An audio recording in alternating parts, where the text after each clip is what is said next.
छापा छापा कमर तोहार करे लपा लपा लपा लपा होली में नमस्कार दोस्तों, एक बार फिर से स्वागत है Biku Bhojpuri news YouTube channel में। आप लोग के बता दें दोस्तों कि दबंग सुपरस्टार खेसारी लाल यादव जी के गाना जो कि नींबू खरबूजा भइल 2 ये गाना आया था दोस्तों और तबाही मचा दिया है दोस्तों जी।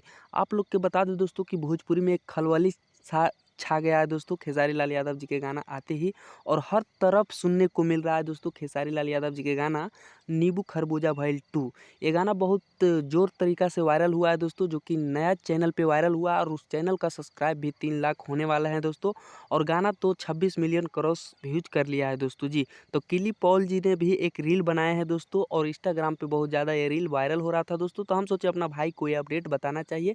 और आप लोग के गाना कितना पसंद आ रहा है दोस्तों खेसारी लाल यादव जी के नींबू खरबूजा भइल 2, आप लोग कमेंट में बताइए। और खेसारी लाल यादव जी के ऐसा ही प्यार देते रहिए दोस्तों।